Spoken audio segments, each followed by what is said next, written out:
എക്സ്പ്രസിലെ senior cabin crew Suhail താനലോട് air ഹോസ്റ്റസുമാർ ഉപയോഗിച്ച് കടത്തിയത് 1 കോടിയോളം രൂപ മൂല്യമുള്ള വിദേശ കറൻസി കടത്തിയത് കൊടുവള്ളി സ്വദേശി ബാബുവിന് വേണ്ടി.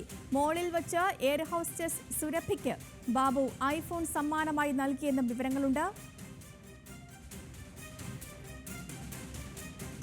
സഹിൻ ആന്റണി ചേരുന്നു നമുക്കൊപ്പം. സഹിൻ, ഇത് വലിയൊരു റാക്കറ്റ് ആണ് ഇപ്പോൾ വെളിപ്പെട്ടുകൊണ്ടിരിക്കുന്നത്. ഈ സുരഭി കഴിഞ്ഞ ദിവസം 20 പവനല്ലേ 20 കിലോ സ്വർണം കടത്തി എന്നെ സംബന്ധിച്ചുള്ള വിവരങ്ങൾ നമ്മൾ എത്തിച്ചിരുന്നു. ഇതിനിപ്പോ പിന്നാലെ 1 കോടിയോളം രൂപ മൂല്യമുള്ള വിദേശ കറൻസി കടത്തിയതായും വിവരങ്ങൾ പുറത്തു വരികയാണ്. അങ്ങനെ ഒരു വലിയ മാഫിയ അല്ലെങ്കിൽ ഒരു വലിയ കടത്ത് സംഘത്തെ തന്നെ പുറത്തു കൊണ്ടുവന്നിരിക്കുകയാണ് ന്യൂസ് മലയാളം 24/7 എന്ന് പറയാം.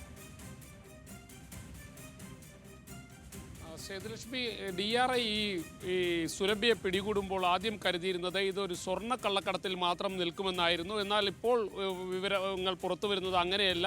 പകരം വിദേശത്ത് നിന്നുള്ള അല്ലെങ്കിൽ വിദേശ കറൻസികൾ കൂടി നമ്മുടെ നാട്ടിലേക്ക് എത്തിച്ചിട്ടുണ്ട്.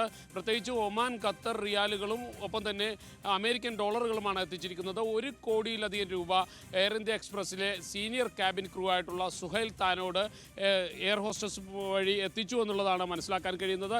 ഇത് കൊച്ചിയിലെ ഒരു മാളിൽ വെച്ചായിരുന്നു ഈ പണം കൈമാറിയിരുന്നത്. അതും കൊടുവള്ളി സ്വദേശിയായിട്ടുള്ള ബാബുവിന് വേണ്ടിയായിരുന്നു ഈ പണം ഇവിടെ എത്തിച്ചിരുന്നത്. ഇയാൾ ഇതിന് സമ്മാനമായി ഒരു ഐഫോൺ ഈ പറയുന്ന എയർ ഹോസ്റ്റസ് സുരഭിക്ക് കൈമാറിയിരുന്നു. സുരഭിയിൽ നിന്നും DRI ഈ ഐഫോൺ പിടിച്ചെടുത്തിട്ടുണ്ട്.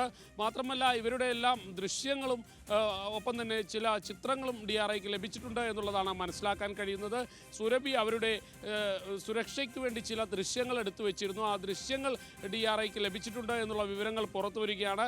ഇതിൻ്റെ അടിസ്ഥാനത്തിൽ തന്നെയാണ് ഫോറിൻ കറൻസി, വിദേശ കറൻസി നമ്മുടെ നാട്ടിലേക്ക് എത്തിച്ചിരിക്കുന്നു എന്നുള്ളൊരു വിവരം കൂടി പുറത്തു വരുന്നത്.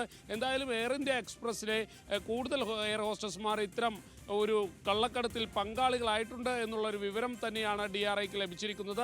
ഇതിൻ്റെ അടിസ്ഥാനത്തിൽ തന്നെ കൂടുതൽ പേരെ ചോദ്യം ചെയ്യാനും തീരുമാനിച്ചിട്ടുണ്ട്. നേരത്തെ ഞാൻ സൂചിപ്പിച്ചതുപോലെ സുഹൈൽ താനോട്, അയാൾ സീനിയർ ക്യാബിൻ ക്രൂ ആയിരുന്നു. കഴിഞ്ഞ 10 വർഷമായ ആൾ എയർ ഇന്ത്യ എക്സ്പ്രസിൻ്റെ സീനിയർ ക്യാബിൻ ക്രൂ ആയി പ്രവർത്തിച്ചു വരികയാണ്.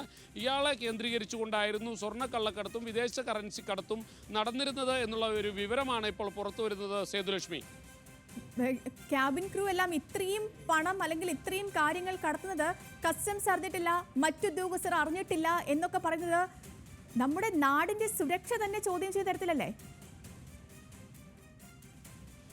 സേതുലക്ഷ്മി, കൊടുവള്ളി സ്വർണ്ണക്കള്ളക്കടത്ത് സംഘത്തെക്കുറിച്ച് നമ്മൾ പറയുകയാണെങ്കിൽ സ്വാഭാവികമായും പല കസ്റ്റംസ് ഉദ്യോഗസ്ഥരുടെയും ജോലി നഷ്ടപ്പെട്ടിട്ടുള്ളത് ഈ കൊടുവള്ളി സ്വർണ്ണക്കള്ളക്കടത്ത് സംഘത്തിലെ കൂട്ടാളികളായി നിന്നതുകൊണ്ടാണ്. സേതു ഇപ്പോൾ സൂചിപ്പിച്ചതുപോലെ കസ്റ്റംസ് അറിഞ്ഞിട്ടില്ല എന്ന് പറഞ്ഞാൽ ഒരുപക്ഷെ ആർക്കും വിശ്വസിക്കാൻ കഴിഞ്ഞെന്ന് വരില്ല. ഏതെങ്കിലും ഒരു ഉദ്യോഗസ്ഥരുടെ സഹായം എപ്പോഴെങ്കിലും ഇവർക്ക് ലഭിച്ചിട്ടുണ്ടാകുമെന്നുള്ളൊരു വിശ്വാസത്തിൽ തന്നെയാണ് അന്വേഷണ സംഘം അല്ലെങ്കിൽ DRI മുന്നോട്ട് പോയിക്കൊണ്ടിരിക്കുന്നത്. കാരണം ഇത്രയധികം വിദേശ കറൻസി നമ്മുടെ നാട്ടിലേക്ക് എത്തിക്കുകയും ഒപ്പം തന്നെ ഇത്രയധികം സ്വർണം ഇങ്ങോട്ടേക്ക് കടത്തുകയും ചെയ്തപ്പോൾ ഇതിൽ ആരെങ്കിലും ഒരു ഉദ്യോഗസ്ഥന് ഇവർക്ക് സഹായം ചെയ്തു കൊടുത്തിട്ടുണ്ടാകാം എന്നുള്ളൊരു കണക്കുകൂട്ടൽ അവർക്കുണ്ട്. കാരണം ഇത് കൊടുവള്ളി സംഘമാണ്. കൊടുവള്ളി സ്വർണ്ണക്കള്ളക്കടത്ത് സംഘം കുപ്രസിദ്ധമായ കേരളത്തിൽ അല്ലെങ്കിൽ രാജ്യത്തിലെ തന്നെ ഏറ്റവും കുപ്രസിദ്ധമായ സ്വർണ്ണക്കള്ളക്കടത്ത് സംഘമാണ്. ഇവരെ കേന്ദ്രീകരിച്ചുകൊണ്ടാണ് ഇപ്പോൾ അന്വേഷണം മുന്നോട്ട് പോയിക്കൊണ്ടിരിക്കുന്നത്.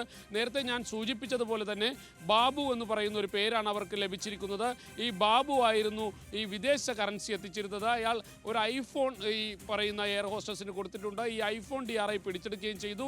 ഇതിൻ്റെ അടിസ്ഥാനത്തിൽ തന്നെ അന്വേഷണം മുന്നോട്ട് പോകും എന്നുള്ളത് തന്നെയാണ് മനസ്സിലാക്കാൻ കഴിയുന്നത്. സേതുലക്ഷ്മി, തീർച്ചയായും സഹിൻ പറഞ്ഞതുപോലെ തന്നെയാണ് ഈ ഒരു കടത്തിന് പിന്നിൽ സുഹൈൽ താനോട് മാത്രമല്ല, സുരഭി മാത്രമല്ല, കൂടുതൽ പേർ ഇതിൽ കണ്ണികളാണ്. കൂടുതൽ പേർക്ക് ഇതിൽ പങ്കുണ്ട്. ഉദ്യോഗസ്ഥരടക്കം അവരുടെ അറിവോടെ തന്നെയാണ് ഈ ഒരു വലിയ കടത്ത് ഇവിടെ നടന്നിരിക്കുന്നത് എന്നുകൂടി വ്യക്തമാവുകയാണ്. വിവരങ്ങളിൽ നിന്നും സഹിനാണ് വിവരങ്ങൾ നൽകിയത് കൊച്ചിയിൽ നിന്ന്.